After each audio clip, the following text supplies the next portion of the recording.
Asked me at the beginning of every class to say the date and time, and so I'm still Riva Muna, and we're still in Svat, thank God, thank you Hashem, every second in Svat. And it is Thanksgiving here, not quite yet in America, but we're ushering in Thanksgiving, which is a really beautiful, special day. It's all about Hod and Hodaya and Hoda'ah, and that, you know, the vessel of gratitude. So we'll just say 1 second about Thanksgiving, because it is the Hashgacha Pratis, that it is Thanksgiving, and the letters, the Hebrew letters lehodot and huledet, or to thank, to acknowledge. And it's a very humble, it's this kind of a movement, it's a humble acknowledgement, is the same letters as to birth. Yeah, huledet and lehodot, it's the same, it's that energetic movement of deeply receiving that which has been offered, and the thanksgiving and the deep reception allows it to be, imagine like a sponge, it's like, it allows it to be so fully absorbed and integrated that it actually creates space. It seems like a paradox, but it's actually the full reception, and it's so received and it nourishes. It's like a plant, you know, that's thirsty for water, and then it goes, and then it's like full, but at the same time, it allows all this growth then to happen, you know, for the plant's movement. So happy Thanksgiving, everybody. I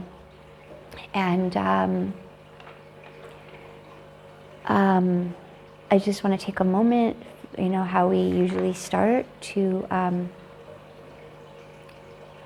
connect with conscious awareness, our body and soul, our vessel with the light, in Kabbalah, which is about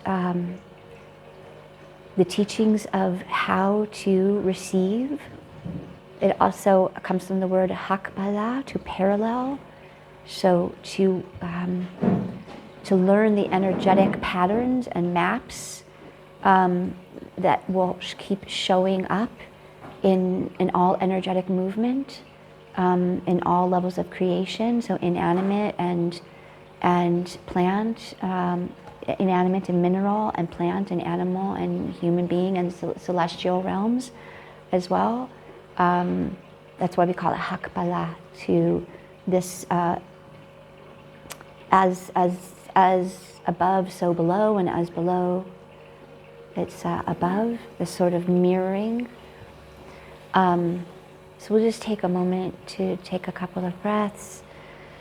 If you like, you can uncross your arms and legs, or anything that's crossed in your body.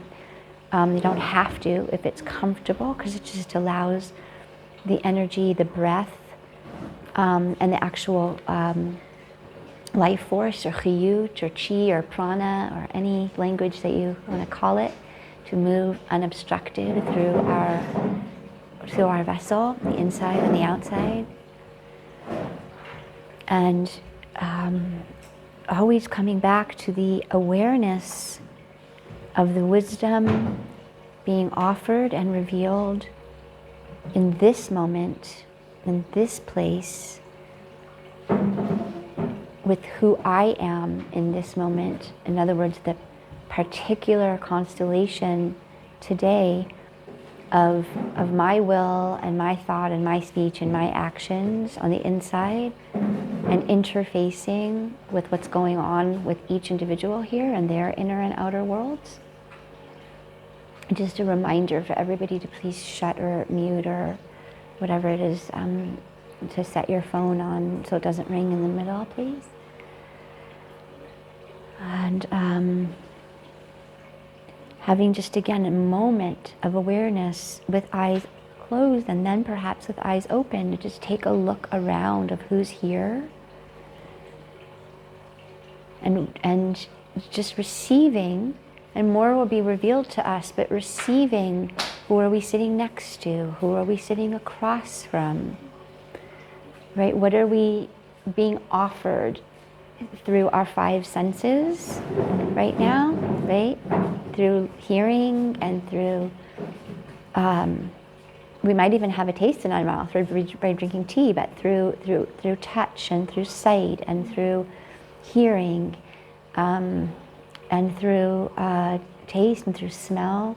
We are being given a lot of wisdom in this moment. So those are through the body, like the five senses, but also this moment was perfectly orchestrated to answer whatever questions each person is asking in their life, and whatever path a person is walking down or asking to be shown or led down.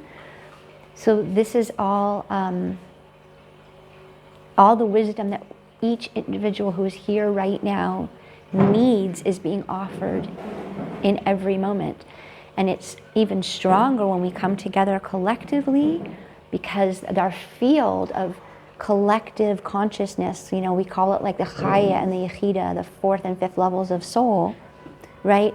Then start to communicate. So right now, it just looks like I'm sitting here and I'm getting ready to give over some beautiful teachings of our holy masters, but our souls are communicating and talking, and all this information is being shared, and we're reading each other on many levels, on heart levels and on kinesthetic levels. We get chills, or we feel a pulse of somebody, or all kinds of things are happening in the room right now on many different worlds and levels.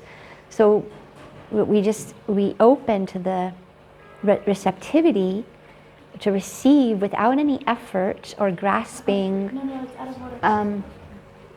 or trying to just receive. This is the whole basis of Kabbalah, right? Is to how do we open to receive light, and light is always consciousness, but when we refine that a little, it's about healing, it's about guidance, it's about intuitive knowing of what the next step is, it's about intuitive answers and guidance. So may Hashem bring His Shekhinah to dwell between all of us today. Amen.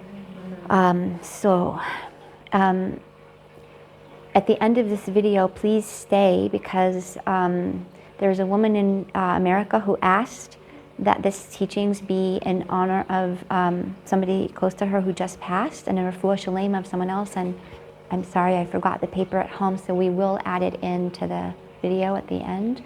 But it should be for the elevation of, her name is Rivka, and I forgot the full name. Somebody's grandmother in America.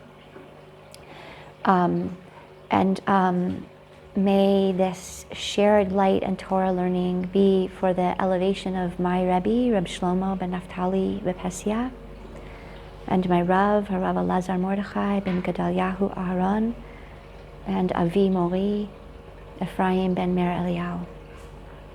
Amen. Okay, so what, please God, with Hashem's help, we're going to talk about today is Leah and Rachel. Leah and Rachel as the Partsufim, or the archetypes on the tree of life, on the Kabbalistic tree of life. And Leah, so meaning that an archetype is to personify and hold a particular energy and way of flowing and moving in the world. And of course, let's remember that we all contain all of the archetypes. We may have one that's more pronounced at some period of our life. We may have one that's more pronounced throughout our entire life. But we all contain all of the Partsufim. So remember that when we're hearing these teachings, we are Leah and we are Rachel. We're both. And we're both at different times in our life. And sometimes in one day, I'm Leah and Rachel, and I move between the Leah and Rachel energy. So the idea of Torah is that it's a living, breathing organism. It's not a history book. And that's why we say, Ein mukdam u'muchar b'Torah. There is no chronological order because it's not a history book. It is a spiritual journey map guide. So it's applicable both within space and time and above space and time, because our bodies, of course, are held within the finite, but our souls and our spirit, of course, is flowing always above space-time, in and out too, dips in and out. Okay, so we will start again, because you know how much I love maps. So we'll start with some Leah Rachel maps, and then please God, we will not leave it unfinished this time, and we'll flesh out the maps. Okay, so we'll begin by saying that it's interesting that many and most Meforshim hold that they were also twins. Because sometimes it gets taught that like Leah is the older sister and Rachel is the younger sister.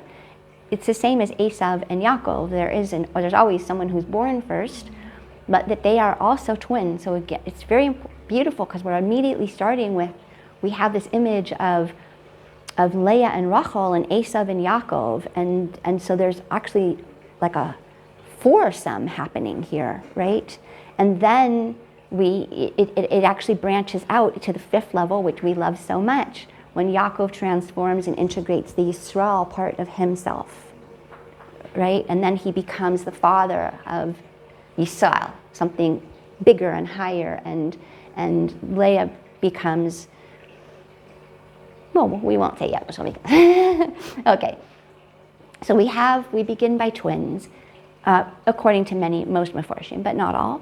So Leah is the older and Rachel is the younger. So let's just begin by their names and the meaning of their names. So Leah, I love this so much. Leah means to be tired and weary. And there's like a lot of nodding going on. Okay. And Rachel means a little ewe, as in EWE, a little sheep. A little ewe, a little female sheep. So we're already like, oh, that says a lot, right? One is already like exhausted by life, and the other is this little sweet frolic. I actually raised sheep, and I had sheep when we lived in the Gush, and I love lambs. They're one of my favorite of Hashem's creations, and they have just this frolicky, imagine a little lammy like frolicking, through the greens. So that's already their name. Now, why was she so weary? So the Meforshim come and say, well, she has like these einayim rakot, right? These very soft eyes. That's the word in Hebrew, rach, to be soft. And the Meforshim again talk about what does soft eyes mean, right? And some say it's because she had blue eyes. So they were literally like soft, meaning sensitive to the light. Because we know from Kabbalah, again, every partsuf, every archetype, every chakra, if you want to call it, every spiritual energy center is connected to a light frequency, a sound frequency, and how that expresses itself through color and through sound, right? So Leah has these soft eyes, meaning blue eyes, right? Very sensitive. And then the Meforshim go on and say, but also because she would cry all the time, and she was in prayer all the time. And the reason the Meforshim say that she would cry is because she was destined to be Esav's soulmate. And because the older for the older, this is what the Mefarshim say, the older to the older and the younger to the younger, right? Because it was like assumed, as much as we want to always put it on the level of miracle, it was miracle hidden within nature. Like, it's not just like, oh, she showed up at the well. Like, it was a known thing from when they were born, that their families would marry each other, and that the older would marry the older and the younger would marry the younger. I think that's a very important point. Because a shidduch, as much as it seems within nature, it's always on a level of the total miraculous. But on the level of nature, it was like, yeah, they're family, so they're going to marry each other. Okay, so she has these soft eyes because she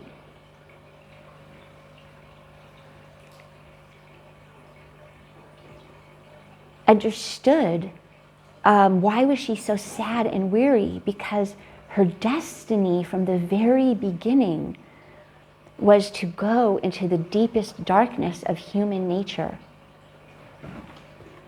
And she had already done this in other important lifetimes, meaning that she's the Gilgul of Sarah. And she's the Gilgul of, I didn't mean to say Sarah, excuse me, I'm sorry. I meant to say of Chava. Yeah, Chava. Leah. Yeah. Yeah. So is it Sarah the Gilgul? Yes, that's why I said Sarah, but I meant to take it back to its original root, which is Chava. Split off Gilgul? Yes.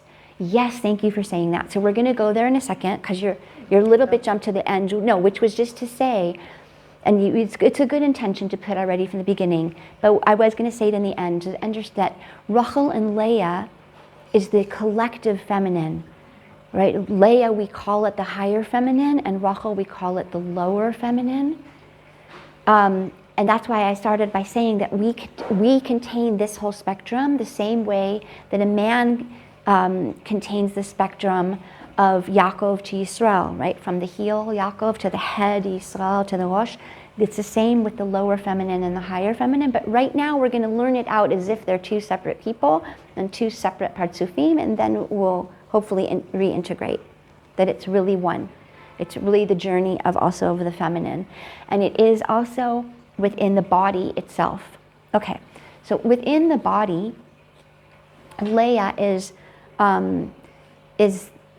Bina, which is the left brain, which is, we'll just leave it there for now, because later in science we discovered different things about the arms and the brain, about how they're actually crossed, but we'll just leave it on a simple level right now.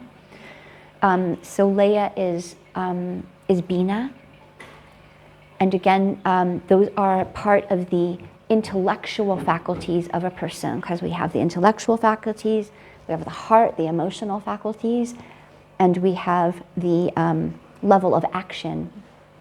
So it is very important, though, to understand that Bina is connected to the mind. Yes, it's in the mind, but it is also in Torah called wisdom of the heart. Okay, so there's a level, and we're going to talk about that in a moment in Kabbalah. So, but just to keep in mind, so Leah is Bina, the left side of the brain, or the side of the brain that is connected to building, to Bina. Now, why is this? And we'll say, okay, and Rachel is connected in Kabbalah to the Partzut of Malchut, right, which was has several manifestations, but it is the mouth. But I just put that in parentheses because it will confuse you. For right now, we're just going to say that it's the womb and the feet. Okay? And we call it the lower feminine. Now, Leah is also connected to, because we said she's connected to the brain, so it is connected to the brain stem, and Rachel is connected to the coccyx. In other words, if we're talking about a spine, which we are, Leah is the top of the spinal column, because we're talking about electricity flowing up and down the body, right? Mm-hmm. And Rachel is connected to the base of the spine. God bless you. Okay? So again, just have this imagery that enlightenment and awakening is happening not only for Yaakov on the ladder this week, because the ladder, say the Kabbalistic masters, the ladder that he saw in the dream was actually his own body, and it was energy ascending and descending in his own body. When we talk about angels, we're talking about energy, powers, right? And that's the imagery that he has of this ascending and descending. And to go back to our Yud K Vav K, and Elohim maps his charadah, his fear that he had was that if he begins to ascend like the angels into this ascending, here we're talking about Elohim energy, in other words, coming into contact with his own personal power and self and identity and strength and direction of choice and taking action.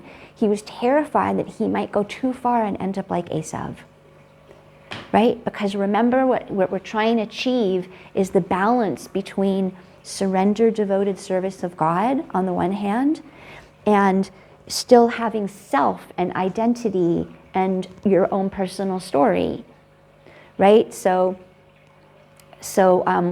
we didn't finish this in the hair class, but it's important to say that essentially Yitzchak's vision was to begin with the hairy one, with Esav, because he has the hair. In other words, he has personal power, he has strength, he has the ability to navigate this dark world and not get crushed by it because he has a strong sense of entitlement and self and borders and might and an ego, really, right?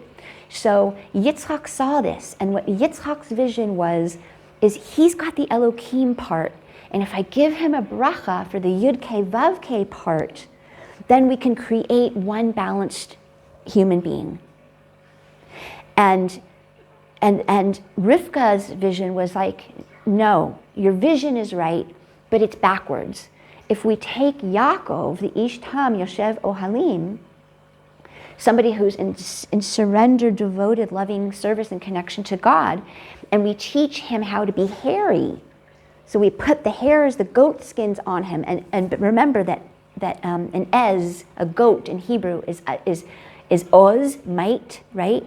And it's also azut, chutzpah, okay? Holy, there's holy chutzpah and there's not holy chutzpah, right? But to teach him to have holy chutzpah, and therefore create a balanced, enlightened being. So they had the same vision, right? And that's why it's the two goats. The two goats that Rivka asks him to bring, and the two goats in the Yom Kippur offering, because the question was, which vision is right here? Do we start with might and ego and then add spirituality, or do we start with spirituality and then learn how to navigate this world? Okay, that was the question. And we have and then we have a Jewish answer to that question, which is what we're trying to work out now. So essentially Rivka and Yitzchak is coming at it that was, let's start with Esav, with the Elohim energy, and add in Yud K Vav K, because Yitzchak was in such betul after his experience at the Yakedah. He didn't even choose his own wife. He was in a total passive mode of life, right? Life comes to him. His shirach is made for him. He's brought up to the mizbeach, right? Like life happens to him, right? And Rivka is the doer. So much so that Chazal say that Rivka actually had the masculine half of the neshama, and Yitzchak had the feminine half of the neshama of this one soul. Yeah, that Rivka had the masculine half of their neshama, and Yitzchak had the feminine half of their neshama. In Kabbalistic terms, we're talking about the mashpia and the makabel, the one who gives the light and the one who receives the light. And in Yitzchak and Rivka, it was the masculine soul enclosed in her body, and the feminine soul clothed within his body. And by the way, not to get political, but it's important to say that in Kabbalah there is this experience. When people talk about transgender, that there is an experience of energies that are masculine being in feminine vessels, and vice versa. Anyway, okay, so ideally, really in the grand plan, she is Esav's perfect soulmate. She is Esav's perfect match. Now, so let's just stop there for 1 second and say, what does that mean to be a soulmate? What are we talking about here? And we're saying if everything is energy and light, which it is, and by light we don't just mean physical light, we mean also consciousness. So then a soulmate or a life partner is much like a string that we pluck, and the strings that are near it, that are in resonance, will vibrate together with that string when it's plucked. So in other words, it's what we call resonance, right? In other words, sound, there are sound waves that attract, and there are sound waves that repel. There are forces in the universe that attract, and we know this from magnets, right? There are forces in the universe that repel. When something is like, God bless you. So it's funny because we have the expression opposites attract. So that's when we have a magnetic force of attraction, right? And the pulling of the equally matching and resonant attractive force. But we know we also have forces in the world that are repellent forces. We're going to talk about this very deeply in a second. Why am I going into all of this, right? So when something is in harmony, right, then it is mashlim, machadat hasheni, and it feels good in our body, and it feels in resonance, and it vibrates within us. Again, much like in the laws of music, if you take a note and then you add a fifth to it, right, so you go 5 notes up from there, you get tones that we call it harmony. And then you have something called dissonance, where you play a tone and you play its second, right, so 1 note above it, and it sounds like friction. It sounds like it disturbs you and it shakes you because it's disturbing. And we need both in life, because the disturbing sounds create the friction to create movement, and the harmonious sounds create integration and healing. But but we need the friction because it gets us to break things up and to move, right? Okay, so ideally, Leah, who's so tired and weary of life, she is Esav's soulmate, the true soulmate. Now, again, just to touch for 1 second upon souls from the world of chaos and souls from the world of tikkun, right, or heal or fixing, or order. Order is the better way to say it. So Leah and Esav, they both come from the world of chaos in Kabbalistic terms. And just think of it in terms of the energy of chaos. It's very primal, it's very mighty, it's a mixture of dark and light. It's got enormous potential and possibility within it because it's not yet narrowed in the possibility of choice, right? It's all choice, all possibility. If you want to put it in quantum terms, so we would call it maybe more of the wave and not the particle, although it goes both ways, so never mind. Let's just call it all possibility right now, right? And it's a very primal, chaotic, untamed energy. So if she's really in resonance with him, she has that all within her. And that's this sadness and this weariness that she's been dealing with this from the moment she came into this world, long before she meets Esav or Yaakov, because she's the feminine side of that energy. She's the feminine side of Esav. Right? In truth, right? But she cries and she cries and she cries and she cries and she prays. So what's the praying about? So I want to add this in. It's really important. We could do a whole class on it, but it's just to say the prayer isn't to change God's mind. The prayer is that she changes her own inner vibration through her prayer, and therefore she's no longer resonant with Esav, and therefore her destiny can change.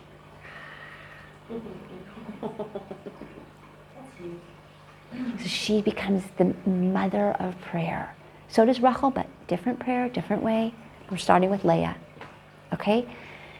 So do you understand what she did? By her praying and praying and praying, she changed her vibration. She was revealing more and more of godliness, and then that's no longer going to vibrate with a man like Esav. Because she's dark and Esav's dark. But by praying, she's revealing the light, she's removing layers, and then she's no longer in resonance with him. How is that not like in her destiny, like to do that? Like how do you know it's a change of destiny versus like that was always in her destiny to do? It's a beautiful question, and we're gonna see in a moment that she knows intuitively the gift of prayer, where Rachel doesn't. When Rachel doesn't have children, who does she turn to? Not God, to her husband. Okay, and we're going to talk about that in a minute. Their relationships to men, and we'll get there. Okay, so that's just a very beautiful place to say that she naturally, before she begins her own spiritual journey, so she does have this sadness and this weariness, because from a young child she understood that she has all of this refining to do, not just on a personal level, but on a collective level of dealing with the incredible darkness of human nature. I mean, let's not forget that Esav was a rapist and a murderer and a thief. The darkest revelations, I would should say really, it really goes the other way, but right, it's not really a revelation, but the darkness blocked energy in human beings. So she's exhausted before she even gets started, which I very deeply identify with. I mean, most people who are healers, or empaths or artists have a sense from a very young age of both the light and beauty of this world and the other side. Okay, so now remember that we are dealing with that. She is the level of the hidden and the hidden worlds. And Rachel is the level of the revealed. So everything that happens in Rachel's life happens in this until later. It happens in a revealed way. And everything that happens in Leah's life, it's all hidden. It's all concealed. So we'll give some examples, okay? Now, in Kabbalistic terms, Leah is Yaakov's, she's not Yaakov's partner, but we'll get there in a minute, okay? She is the rectification of Bina to Tiferet. So the energies, you could just write this and we'll talk about it. But she matches him in resonance from Bina, in other words, from the brain, which travels down afterwards to the right arm and the left arm and the heart center.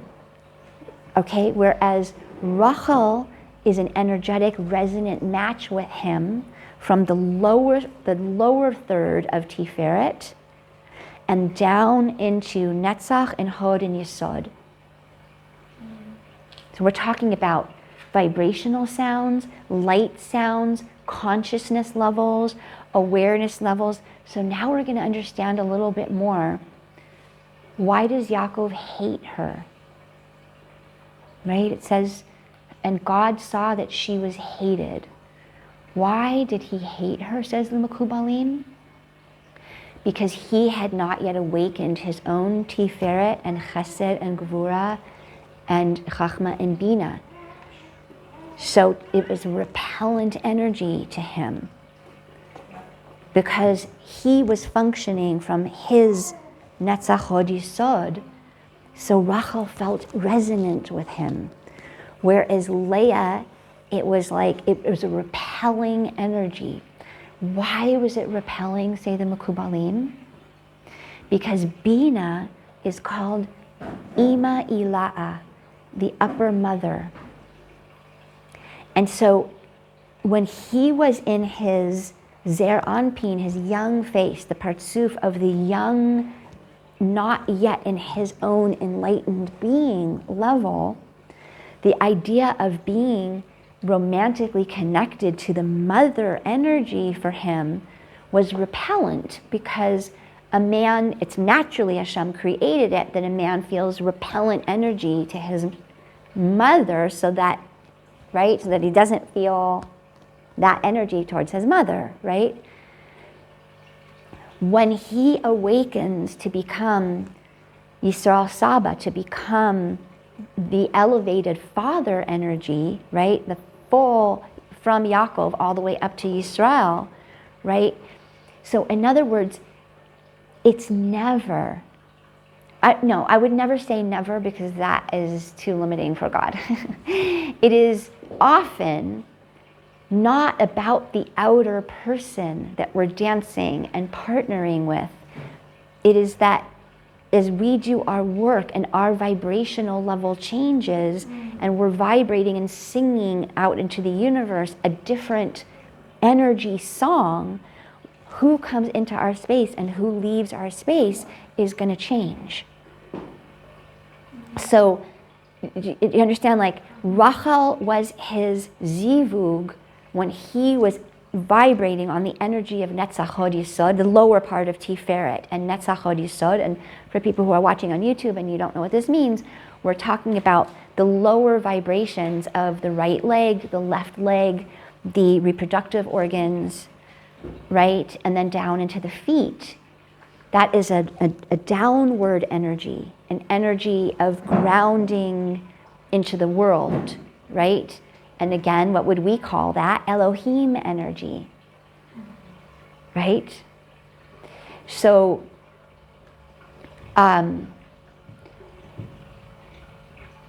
okay, so now we'll just say a little bit more about Leah, and again, we'll just give a little bit of a map, and we'll fill it in. So, because we're talking about concealed and hidden lights and consciousness that are so high, he does not immediately recognize her. You know why? Because he hasn't recognized those parts in his own self. But he is vibrating on the level that Rachel is, right? And so it's love at first sight. So again, we have two types of love. Love that comes after deep prayer and spiritual work and uncovering, and that's the Leah kind of soulmating. And the Rachel, where he immediately recognizes her, and it's love at first sight, and he kisses her, and he falls on her neck, and he cries, because there's such resonance there. Right? Okay. So much so that the Meforshim say is Leah, this hidden higher levels of awareness and consciousness that Yaakov doesn't even know. It's hidden from him. That the first 7 years he was working, he was actually rectifying Leah. He thought that he was rectifying Rachel. But so hidden are these lights and energies that he didn't even know that he was preparing vessels for Leah energy in his life. I mean, the whole time. The first 7 years. He thought he was working for Rachel, but he was not working for Rachel, right? He was actually getting himself ready to be able to later then do the journey with her. So everything in the Leah line is this line of far-reaching vision. It's not what you think. It's not what you expect. It's not what it looks like. You have to look deeper. You have to look, that's the word. You have to look deeper and wait for more to be revealed, right? And let's give an example of that. What's another reason that he hates her? He's afraid of her. He's afraid of her. Because he's afraid of the Esav inside of him. Yeah, beautiful. He has not yet confronted his own Esavness, and he sees it in her. And what's part of her Esavness? She's sad. She cries. She's crying all the time because she's yearning for wholeness and perfection that can't happen until he joins her in stepping in to his elevated self, right? But when he sees her there sad, it's like, I'm a fun guy. I want a fun partner. I want someone who looks good. And it says about Rachel, it says about Leah that her eyes were soft and sad and she's weeping. And then immediately in the same pasuk it says, and Rachel yefat to'al and yefat mal'eh. She's like this gorgeous, beautiful, on the outside and the inside. She's simple. She's not too challenging or too deep and too demanding. And she's just like glowing. And it says, yefat to'al, yefat mal'eh. And she's beautiful inside and outside. Well, who wouldn't want that? Right? And so he finds in his simple self, Yaakov, Ishtam Yoshev Ohalim, right? His simple self, he finds resonant with this simple, beautiful being. Malchut. It's all expressed. It's all out there, right? And the whole line of Rachel is this line of being wanted and loved. And who comes out from her? Yosef, who has all this chen. Anybody who sees him wants to help him and wants to give to him and wants to promote him and wants to lie with him, right? Men, woman, right? Anybody, right? And God loves him and he's his parents' favorite. And he has a katonet pasim, right? He's like all the colors of the rainbow. Well, who doesn't want to be around that? And then you have Leah, and she's sad and she's crying. And she's a mess. Or we would call a hot mess. Oh boy. Right? So she, the other, oh, brain, come home. Okay, so there's another part of Leah also that they call her a yatzanit, right? And what does it mean to be a yatzanit? So the story with the Judaim, with the mandrake flowers, right, is that Reuven, Leah's son, brings home these herbs, which is a combination of an aphrodisiac, so a sexual enhancing herb, as well as a fertility drug, right, as well as a fertility herb.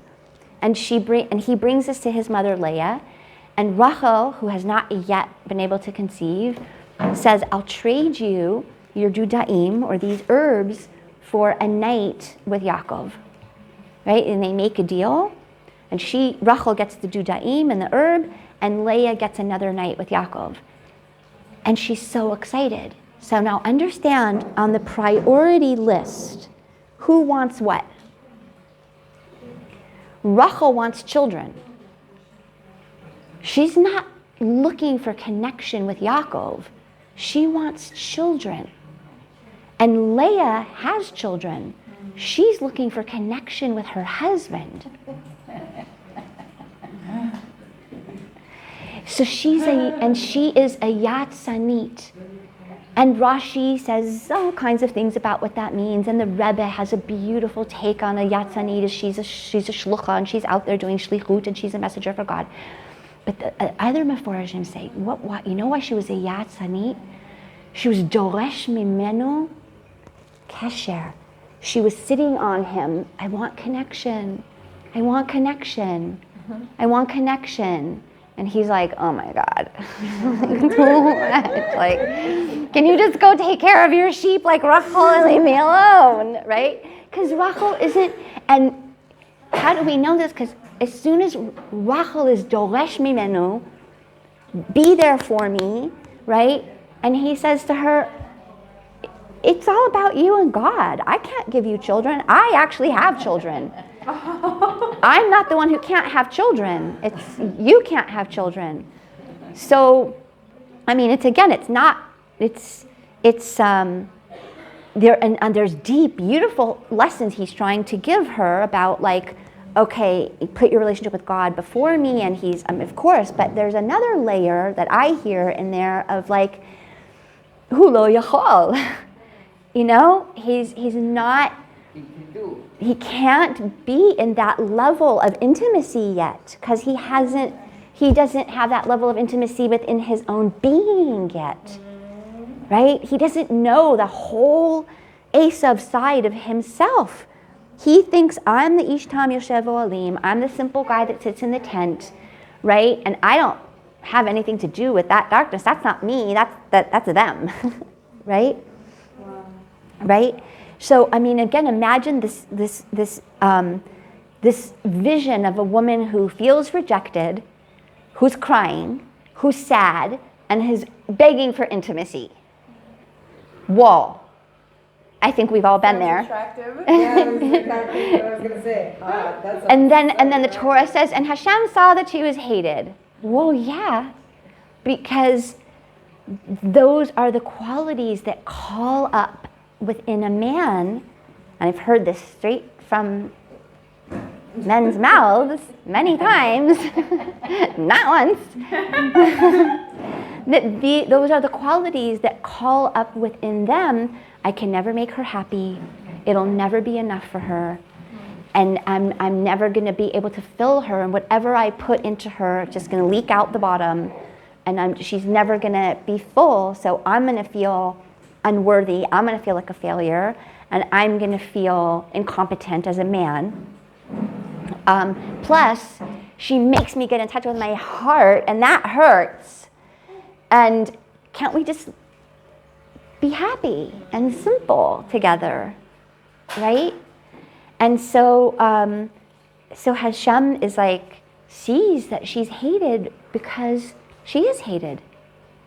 Because there's no resonance there, because he hasn't yet, this entire part of his being has not yet been activated.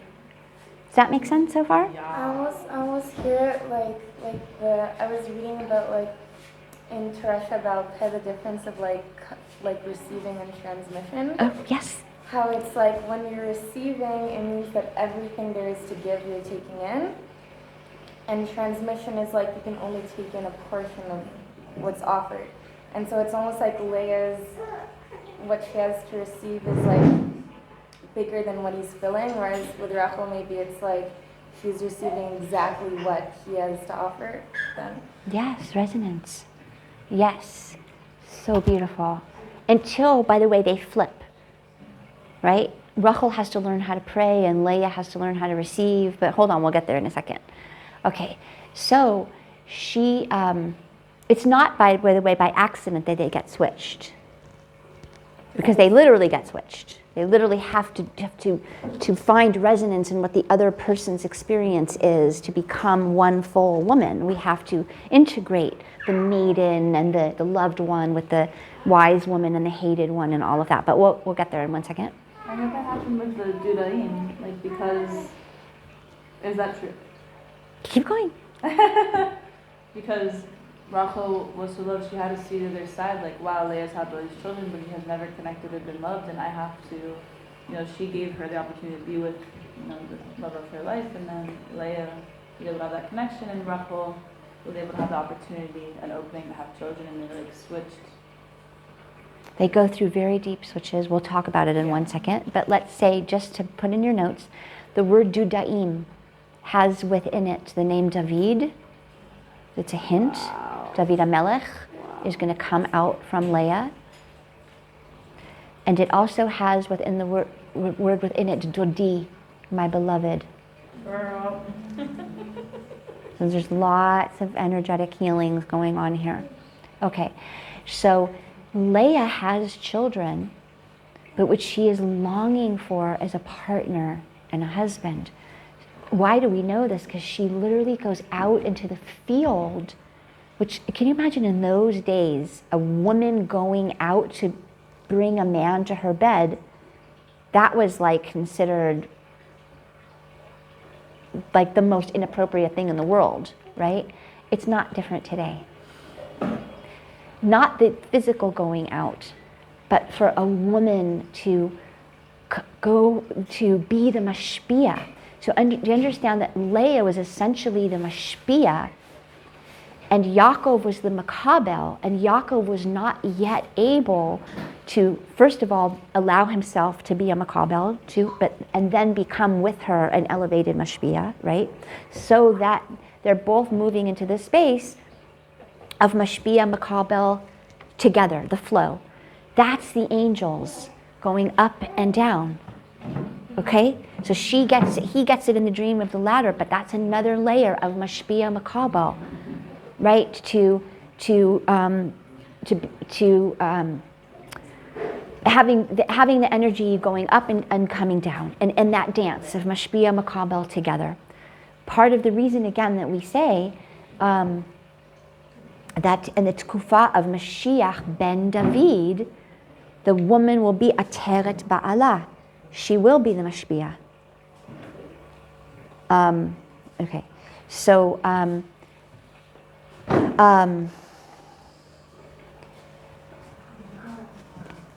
something that came down the other night is that it says that Yaakov ishtam yoshev ohalim, right?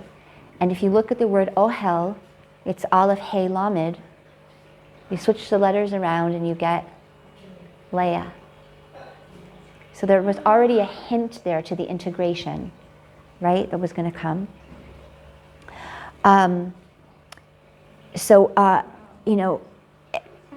Ultimately, when Yaakov faces his own inner darkness by fighting, coming next week with the Malach of Esav,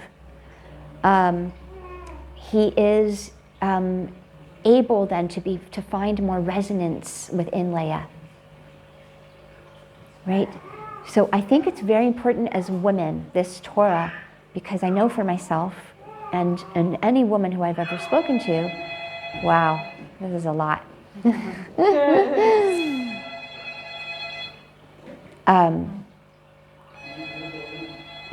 That we women take it very personally when we're hated by our man or rejected by a man that we see the potential to partner with them. And it feels, I always hear it from women and women's experience, including my own, that it's somehow we're not enough. We're not good enough, or we're not pretty enough, or we're not like Leah, we're not happy enough, we're not light enough, we're not, right? Yes, oh, good, I like the groaning and the tears, because we're finding resonance in this Torah, right? And men will say those things, like, if you could just be happy and grateful, like we could have a great marriage, right? And to be fair, of course there's avodah from both sides. There is the avodah of both sides, right? Leah has her avodah too. She has a very, very deep avodah because her name means to be sad and weary. She does also have the avodah to become the mother of David HaMelech, the sweet singer, to turn that into hod, to turn it into praise, here we are, back to Thanksgiving, right? But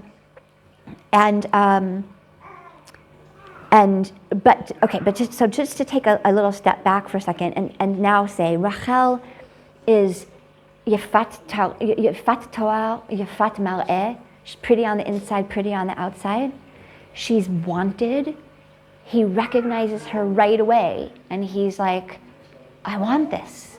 I want it so badly that I'll work 7 years for it. Scratch that. I'll work 14 years for it. Because it's resonant with sweetness, with light, with goodness, right? And she's called this little lammy. Right? Oh, my little lamb, my little buttercup, right? And it continues through the generations, right?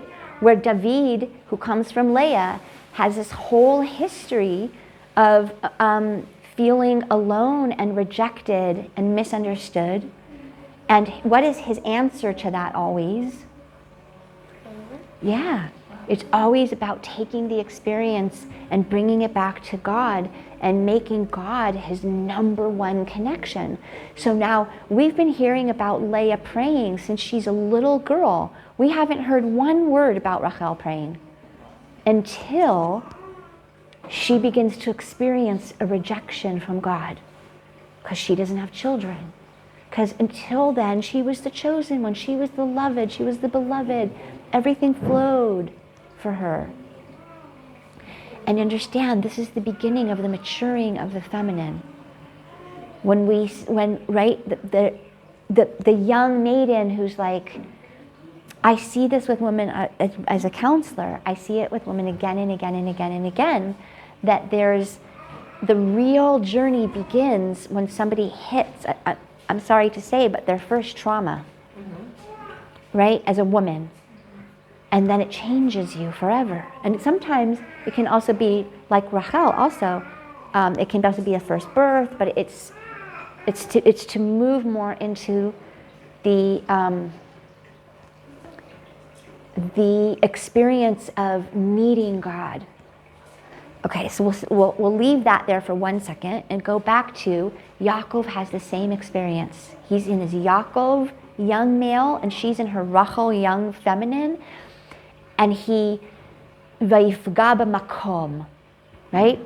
There's a wound that happens because he connects to a place, right? Vayifga b'makom. And vayifga, Chazal say, what does that mean? What does Rashi say, vayifga? Weirdly, because it's from a word pega, to wound, Rashi says that means prayer. He begins to pray, Yaakov. And b'makom, what's makom? So the Mefarshim say, it's the first time we call God the makom. The space, the empty, dark space. The space that holds not only the light, but also the darkness. Because remember, this was the dead of night, right? And Yaakov is beginning his journey. Up until now, he's been this simple guy. Suddenly he gets hairiness thrust upon him, and now he's on the run, and he's running to Haran. What's Haran? Haran Af. He's entering this dimension of anger, darkness, disconnection, the worst of humanity, the worst of human nature, lying, cheating, trickery, thievery, right? Up until now, in his mind, that's Esav's domain, and he's now on the path to become that, to learn how to integrate that part of being in this physical world and dealing with the worst of humanity, the worst of human nature, and then horror of horrors, not just out there, but discovering that I have that inside of me too, right? And the fear that overcomes him as he sees this image of the up and the down, that, oh, I also shift consciousness. I also have places where I'm really in my expanded light consciousness, and other times where I'm going down the ladder, right? Which is to descend into, I actually am holding all of this inside of me. Me. All of it, all the best of humanity and the worst of humanity, and it's all happening in me. Leah's known that since she's little. She's seen it, she's been crying about it since she's a little girl. She's already building vessels for this. As sad and weary as she is, because she sees the long, long, long-term unfolding of peeling the darkness away and scrubbing the darkness away, and then it comes back, and then opening it again, and then praying, and then it comes back, and all, right? And she's been doing this since she's Chava. So it's part of the reason why Chazal say she is connected to the Yuval year. She's connected to the 50th year after 7 cycles of 7. That's why she's Bina. Bina's always 50, the 50th gate, the 50th year, the 50th level of consciousness, which, by the way, is not anything we can ever attain from our own efforts. It's always the grace that comes in after the effort. We're going to get there soon with Hanukkah. It's the light that comes in as grace, as just chinam, Hanukkah, That's the plus free. one? That's the plus one? That's the plus one, always. Oh. Yes. Is that- I mean, we should explain it for people who are watching. Say more. That it's the 49 is the 7 sets of 7 and plus 1 is... Yes, it's always, the plus one is always chen. It's just grace. It's nothing that we can attain by effort. So there's a cycle of the effort and the working, and then there's the chen, the grace, where Hashem opens the gate, right? So she's the Yoval, which the Yoval year is actually, you can hear, much more whole and full than the Shemitah year. Rachel is the Shemitah year. She's one cycle of 7. Leah is 7 cycles of 7. Right? Yeah?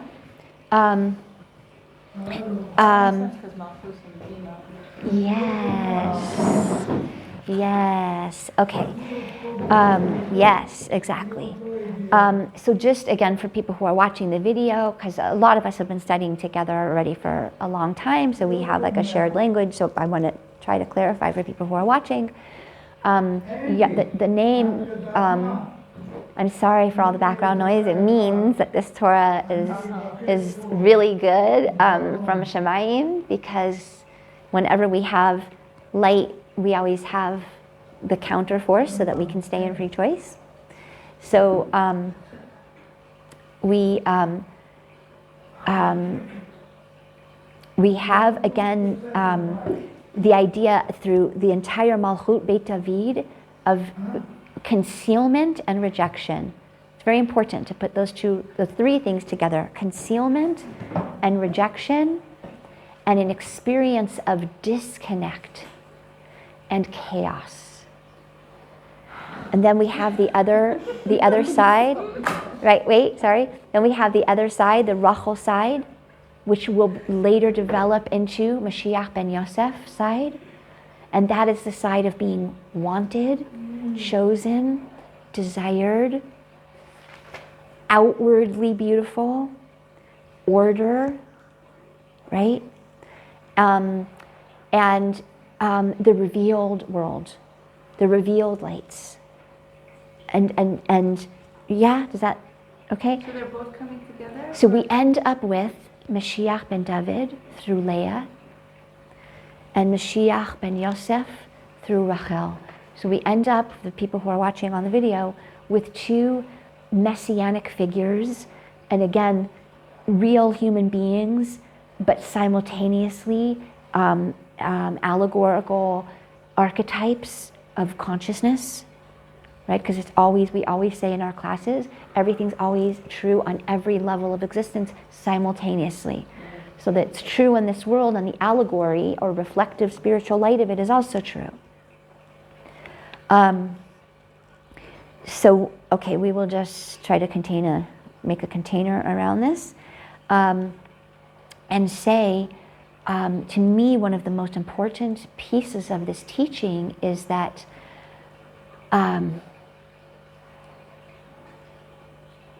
Leah begins an internal change where she's a yatzanit, right? And now that has a light side and a shadow side. The shadow side of that is that she keeps looking outside of herself to her husband for love and for connection and for fulfillment.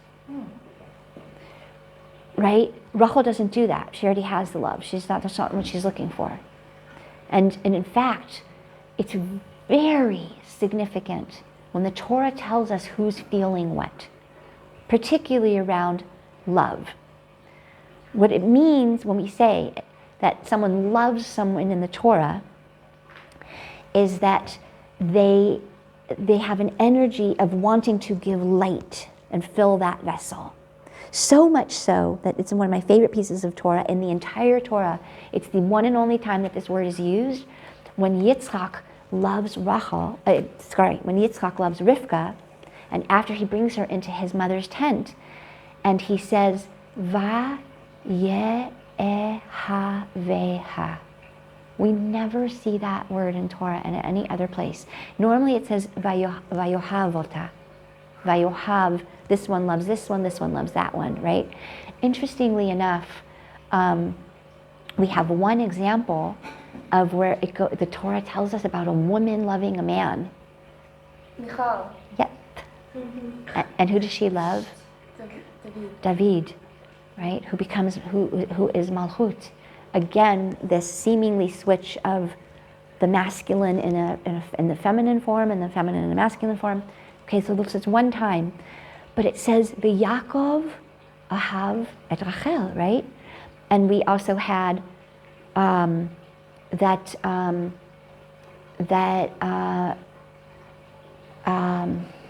do you know it doesn't say anywhere about Avraham loving Sarah? It doesn't say anywhere about Sarah loving Avraham. It doesn't mean they didn't love each other. It means that the Torah, there's not a wisdom teaching there for us that we have to vibrationally connect into and understand something from. Yeah? If the Torah says somebody loves somebody, there's a reason for saying it. So in this week's parsha, it says that Yaakov loved Rachel. It never says he hated Leah. It says God heard that Leah was hated. God heard that Leah was hated. No, I'm sorry, forgive me. God saw that Leah was hated, and she says, when she names Shimon, God heard that I was hated, and therefore gave me this son. That's why she names him Shimon. Okay? Sorry? What does Shimon mean? From the word Shema, that God heard My suffering. Yeah. my suffering. Okay? So the last thing that I want to say, because I don't know where we are for time, and I'm sensing energetically that we're far past our time, but we'll make some kind of a container. Please, God.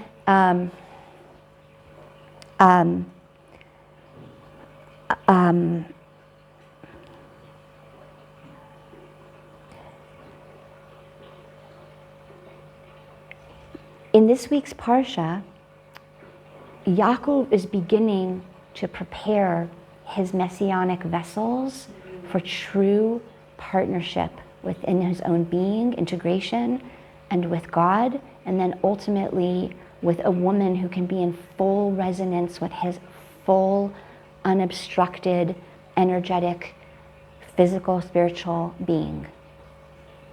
So the work is beginning this week. So if you notice that in your life, and it may not feel so good in the beginning, just warning, don't try this at home. I mean, do try it at home, but whatever.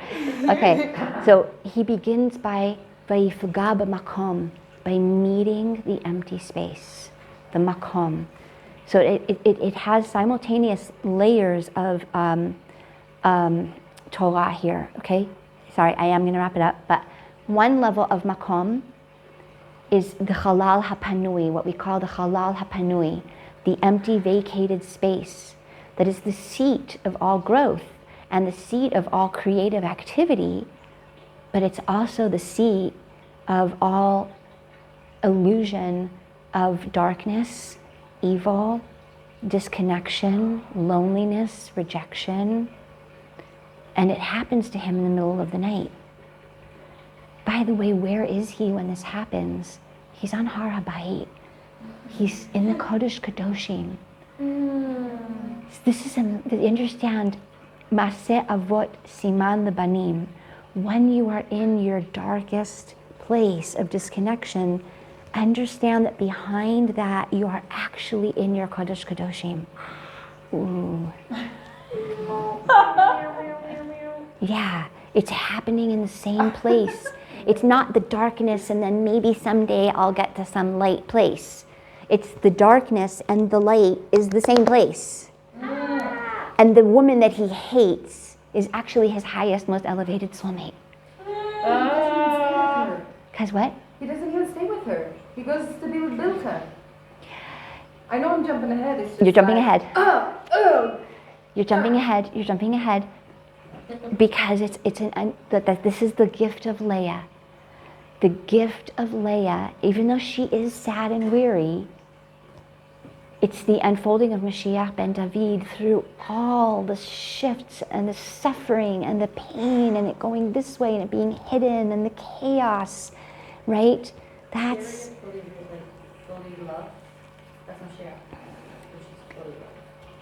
We're not there yet.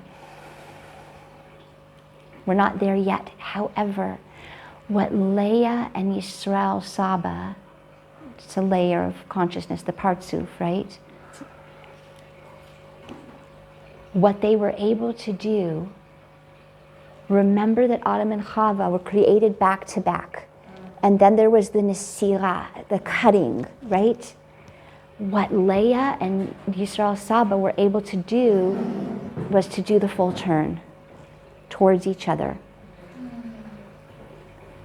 So it's so deep. Okay, so sorry, it's one of the archetypes or partsufim in the tree of life, and it is chachma, sort of. It's when he grows into his full elevated manhood, Yaakov, and he becomes Yisrael, which is, of course, the words Rosh Li. And just to please tie it into the hair class, he goes from Yaakov, a hairless heel. Okay, heels don't have hair. The smooth guy, the sweetness, it's all Rachel energy. It's all light and smooth. They meet, they fall in love. It's so beautiful, right? Now I want to say something. Please, if I break anybody's heart, it's not intentional. This is one of the deepest stories that makes me cry every single time. And it's to understand on one level, it's the same woman. He thinks he's marrying Rachel, and he wakes up in the morning and surprise, it's Leah. How many women and men have gone through this experience? This is the experience of we think marriage is going to be this, and in the morning, you're not Rachel. You're her evil twin sister. You know, not evil, God forbid, right? But men can experience it like that, and vice versa, right? But it's so profound that, right? Everything that happens to Yaakov from now on, he's becoming Leah's partner. Do you know why? Because everything that happens to him from now on is in darkness. He has this dream in darkness. He's going to Haran, which is a land of anger and darkness. He is going to get married in darkness. Darkness meaning here that the truth is concealed. And then literal darkness, because he's with her in the dark, right? And then Lavan keeps him in the dark by switching his wages 10 times, right? And then he has the experience of being kept in the dark about his son Yosef for 22 years. Also the fight with the angel, is that nice? Thank you so much. Thank you. The fight with the angel, of course, that's the peak of everything, takes place in the height of darkness. So he is now... But understand what's happening. It looks so dark. It looks so dark. It looks so dark. What's actually happening? He is moving into his Mashiach self. He is literally moving into his Mashiach self. And wait, there's more before we get off. She's moving into her Mashiach self. Why? Well, let's take a look what's happening on her. She's like, I'm hated. He doesn't want connection with me. I have to give away my Judaim just to be with him, because it's not like he's coming and knocking on my door or texting me or calling or writing or asking me out to dinner, right? I'm the one that has to be like, hi, I really see something here. And he's like, yeah, I just really want to be with somebody fun, but okay, thank you. This is all fiction, by the way, and it bears no resemblance to any real people. I guarantee you. I paid for you. You're mine now. Right, but what's happening with her? So she gives birth to Reuven, and this is pshat. This is shot. This isn't even hidden or coded. She says, I'm calling you Reuven because maybe now my husband's going to see me because I have you, right? Did it change anything? Well, it did actually, but not enough, okay? And then she gives birth to Shimon. Again, shot. Why does she name him Shimon? Because now God, forget my husband, God, so there's been movement. Can you hear this shift in the movement? At least now she's saying, now God will hear me, right? Now God will hear me. So I understand it's not maybe just about directly encountering him to be more, but she begins to go, oh, God will hear me, right? And she says, Shimon, because God heard, God will hear that I'm not loved. So she has movement. Then comes the third son, Levi, right? Well, maybe now my husband will accompany me. Not fill me, give to me, but partner with me, right? So more movement on her part until she gets to the next son, who is Yehuda. And then she says, you know what? I think I need to take the shift away from him all the time and what he feels and what he gives and what he wants and what he's doing, and make it really about me and God. And why? Because the name Yehuda is Yud Kei Vav Kei with a Daled, which is Delet, a doorway. So she begins to step into the doorway of, I need to what's really going to fill me is the direct connection with which name? Not Elohim, Yud Kei Vav Kei.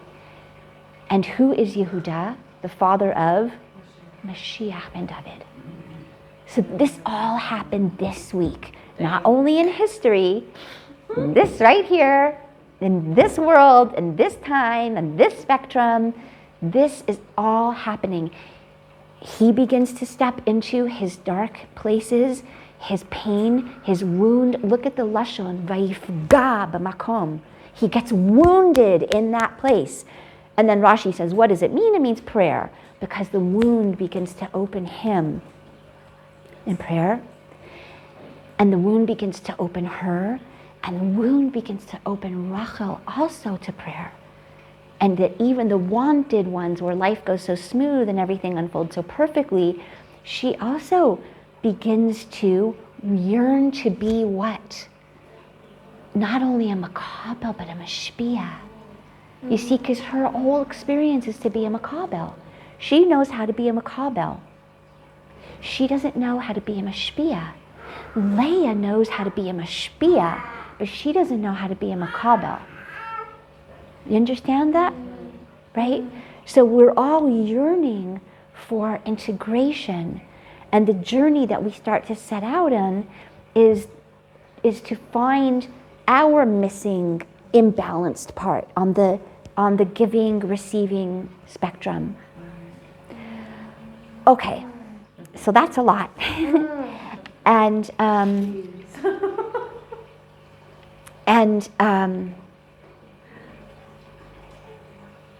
do you understand? But by the end, we'll just say this, because we're jumping ahead many parshas, but in the end,